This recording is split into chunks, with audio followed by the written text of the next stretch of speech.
Hi everyone, Chris here from IELTSadvantage.com. Hope that you're all doing well. And in this lesson we're going to look at how to plan an IELTS essay so that it saves you time and helps you improve your score. Now let's first look at why you should plan, because with many students the how is easy. It's easy to teach you how to plan, but for many students it's very, very difficult to convince you why you should plan and to get you to plan. Because when you talk to the students about planning an essay, planning a Task 2 essay, the number one thing they always say is, I don't have time.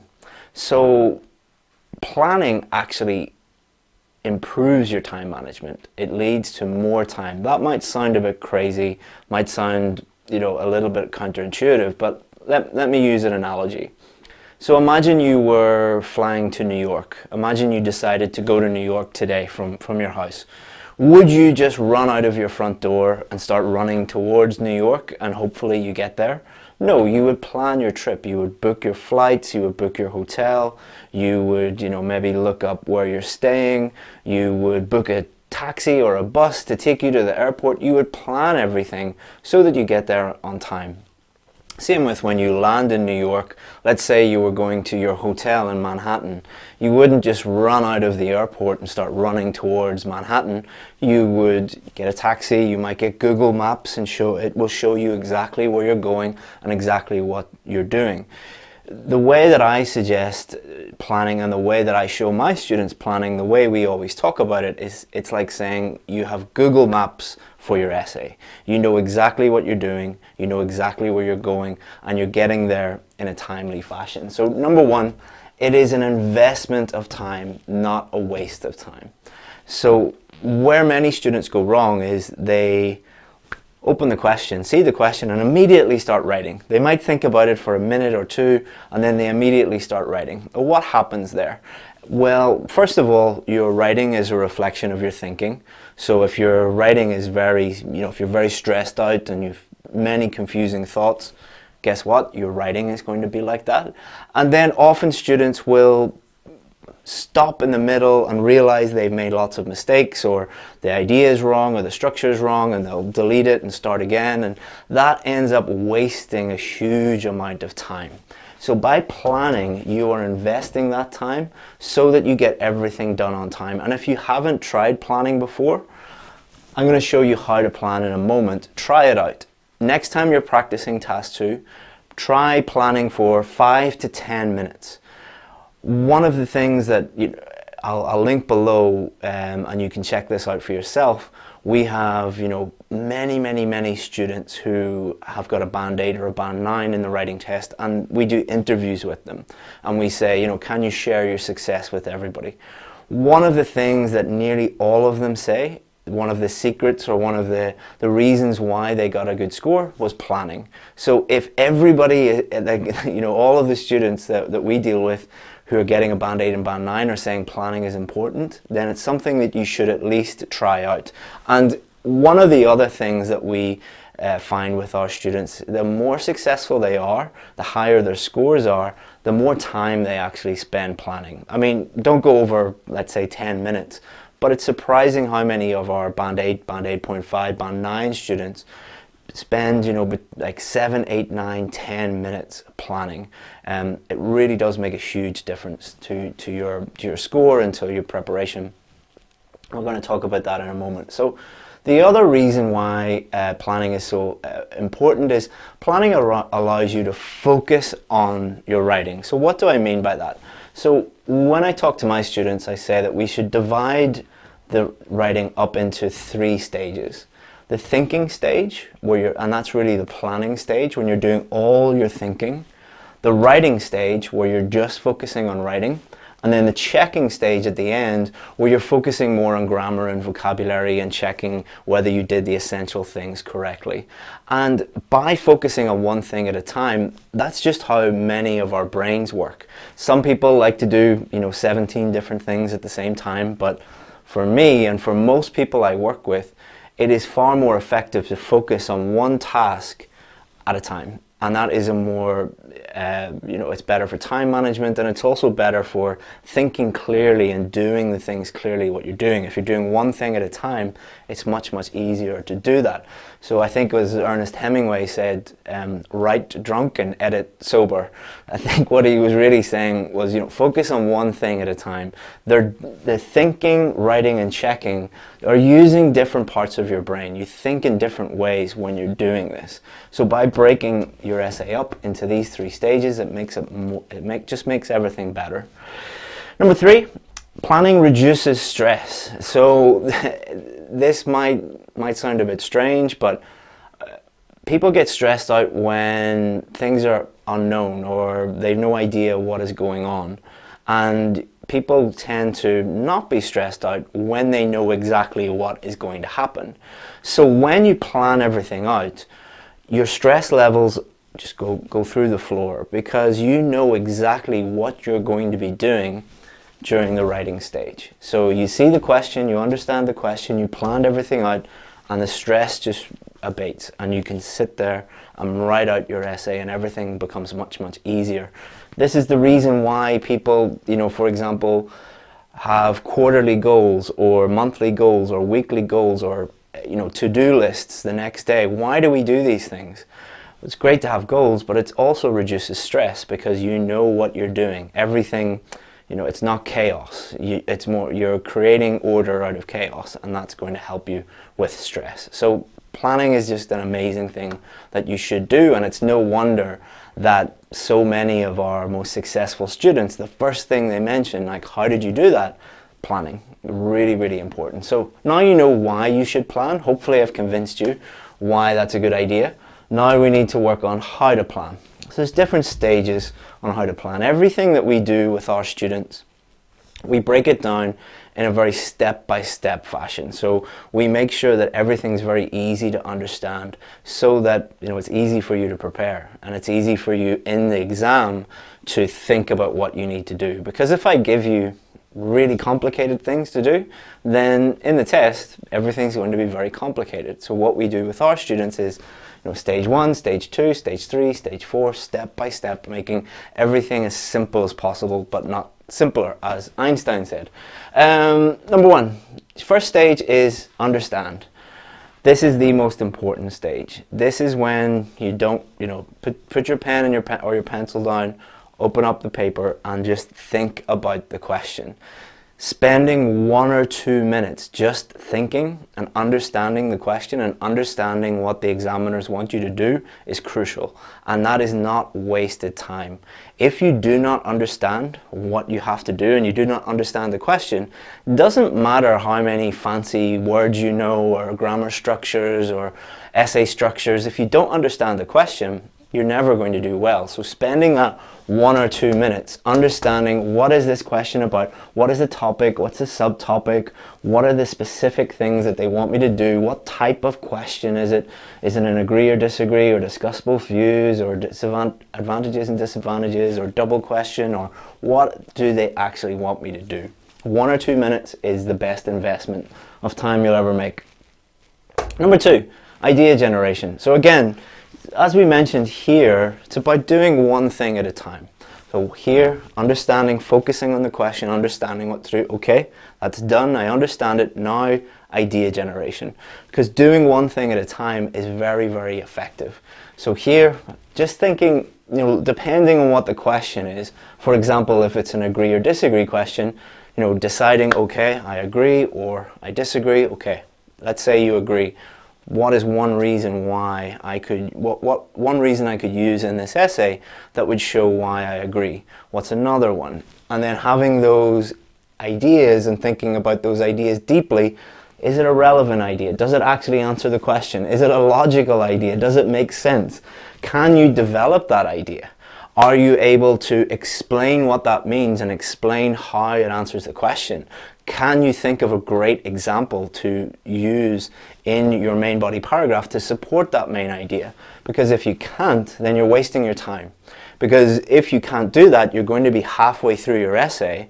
Imagine you get to your second main body paragraph and you realize, I don't know how to explain this. I have no idea how to use an example for this. So if you spend the time here thinking about it, that's very, very useful. And then you can move on to part 3, which is structure planning. Structure planning, when I work with my students, I give them specific structures for all the different types of question. And they're not magic. They're not magic structures that are going to magically mean that you get a band 8 or a band 9. But one of the things that they're very, very useful for is this planning stage, where you take your ideas and you populate the structure with your ideas. So it's kind of like a blueprint for your whole essay. And that really reduces stress, because once you have all your ideas and you know exactly what you're doing, again, this is like having Google Maps for your Task 2 essay, because you are just checking your structure, you're checking your plan, and then you're taking that skeleton structure and then developing it into a full essay. But just make notes for this. Some students, when I work with them and I tell them to do this, and they start writing a full essay in the planning stage. You don't need to do that. Just make short notes, as long, you know, as short as they need to be, so that you can develop it into a full essay. Number 4, this is really if you have enough time. But as I said, most of the students who we work with that get band 8 or band 9, they tend to spend between 8 and 10 minutes planning, and the last few minutes that they spend on vocabulary. So they look at the question, they look at the keywords in the question, and they think, okay, how can I vary these words? Is there different word forms that I could use? Are there any synonyms that I could use? What about collocations? So many of my students have a list of vocabulary to use in their essay, so when they're in the writing stage, they're just focusing on writing, and then if they get stuck, like, has this ever happened to you where you're in the middle of writing and you get to another keyword and you're thinking, how can I vary this? I've repeated this a couple of times, I need to vary my language a little bit.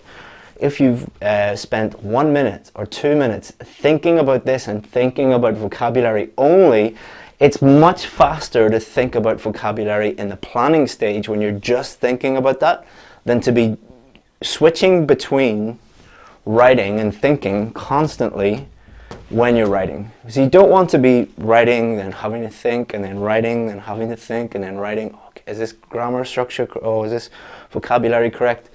Do all your thinking in the thinking stage, and then do your writing in the writing stage. Obviously, you have to think in the writing stage. I'm not saying, you know, you're a robot or anything like that, but focusing on one thing at the same time, at a time, is really, really going to help you.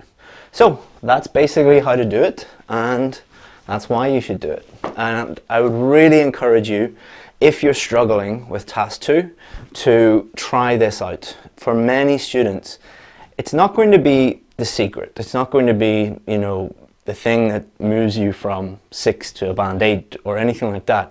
But it is a very, very, very important step that you must take if you are considering getting one of the higher bands. All right, hopefully you enjoyed that. And I'm going to take a look at a few questions. Let me see. Anmol, any tips for writing Task 1? Academic or general training? Which one? And I don't give tips, so tips don't work. Sorry, I have problems in idea generation. Please give me some tips. Again, tips don't work. We say this in every single video. The number one reason why you're failing is because you're looking for tips instead of actually learning how to do it properly. You're looking for a shortcut instead of, you know, doing it properly. So that's my best tip. When your 5-day Task 2 on Facebook starts in future? No idea. Probably never. Anmol, simple doesn't work. Yes, it does. More than anything else, keep it simple. I mean, one can't get more than a 7 writing simple, I guess. So you have to understand what is simple and what is complex. Most of you don't understand what that actually is. One of the things that I used to do with students was the first day of class, an IELTS writing class, give them a band 9 essay and give them a 6.5 essay. and I wouldn't tell them which one was band 9 and which one was 6.5. Nearly every single student, every single time, always said that the 6.5 was the 9 and the 9 was the 6.5. Why was that? Because most students expect a band 9 to be really complicated, and they can't believe how simple and clear the language is. 6.5 is full of complex vocabulary used incorrectly. So you need to be aware of that.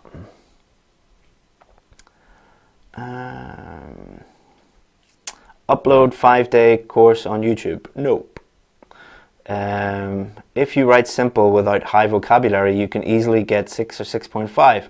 Thank you very much for letting me know that, but that's wrong.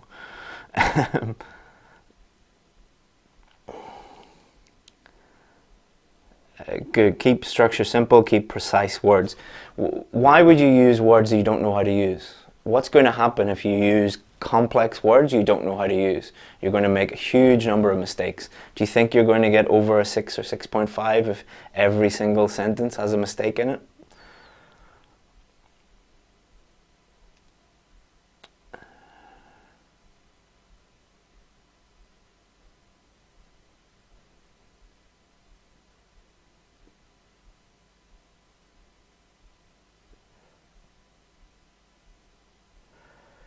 Your VIP course is pretty expensive, Chris. Yes, it is, because good things are expensive. Should take some lessons for students so that they can get reasonable score. I've seen you've not made any for free. We produce more free content than anybody else in the world for IELTS. Probably 10 times more than the next person. You're watching a free video right now. So the way that we do it is we create more free content than anybody else, but if you want my time or you want my team's time, you have to pay for it, because that's the way the world works. We do not give our individual time and give individual help to individual students without charging for it, because if we didn't do that, we would go out of business, okay? And then we would create no content. We could just create free content all the time, and then my family would starve to death. Would that be a good idea? You know, it's always ironic that people, when you say to people, why do you want the IELTS test, a good score in the IELTS test? To get a good job, to make more money, but you shouldn't make any money. You know, it's pretty ironic.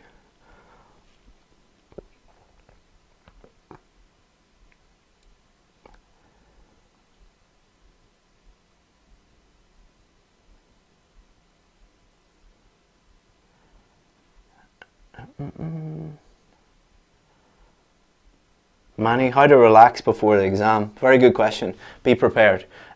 People are only stressed out when they know that they haven't prepared properly. The people that are most stressed out are the people that are pretty, let's call them, the laziest people are always the ones that are most stressed out, because they know that on test day they've spent the last 6 weeks or 3 months doing nothing. Then you're going to be very, very, very, very nervous. But if you put a plan of action into place and you consistently work every single day so that you know no matter what happens you're going to get the score you need, then you've no stress at all. So, hard work is the key. Can we write less than 250? No. How do I improve my vocabulary? We'll put a link below the video whenever I'm done to the vocabulary page, and you can have a look there.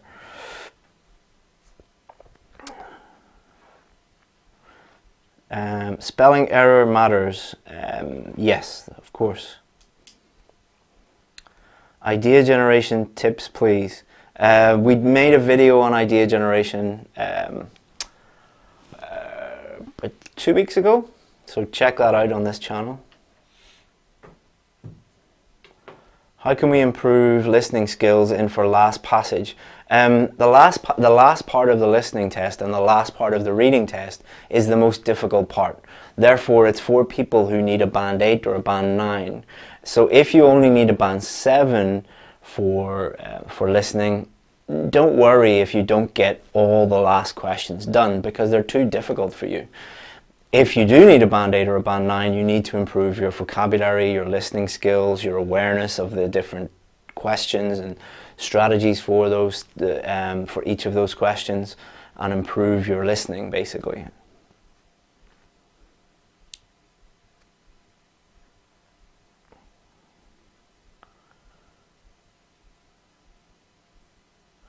How important is using synonyms? It's very important because it allows you to vary your language and show that you've got a wide vocabulary. How much is the VIP course? It is $500 US.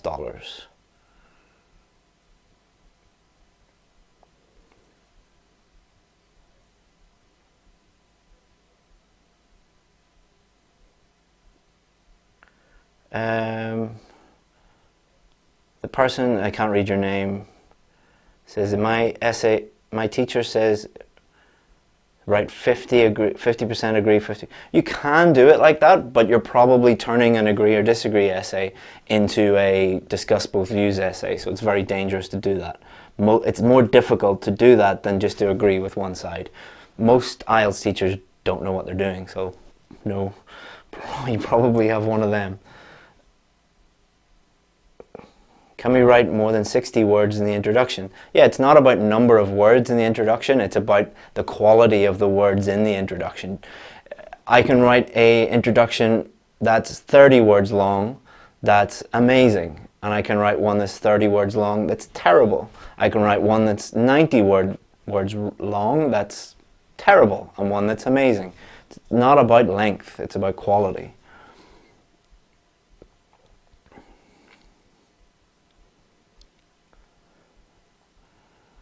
Okay.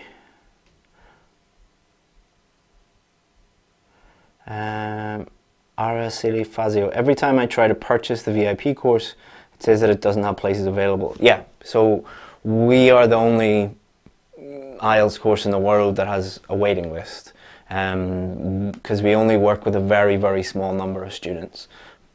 Because if we worked with a very large number of students, we'd make more money, but the students would fail because we can't give them the attention that they deserve. So we keep it very small, we make less money, and that means that it's closed most of the time. Araceli Fazio, if you want to email me, I'll see if I can get you in. It's chris@ieltsadvantage.com, and I'll see what I can do. Okay. Thank you very much, guys. I have to go because it is 1:30 and I've got stuff to do. But thank you very much for all your questions. If I didn't answer your question, two things. You can either go to ieltsadvantage.com and you'll find the answer to your question there. Or you could check this YouTube channel. We've got a lot of videos now, so you could check that. Or number 3, chris@ieltsadvantage.com if you have a question about IELTS or about joining one of our courses or getting help with your preparation. And that's pretty much it. Thank you very much. If you haven't subscribed, please subscribe. It's a free video, so all we ask, you don't have to send us money or anything like that. Just subscribe, like the video, that's all we ask for. And if you have any, if you're watching this video as a replay, feel free to pop a comment below and we will answer any of your questions. Thank you very much, guys. See you again soon. Bye-bye.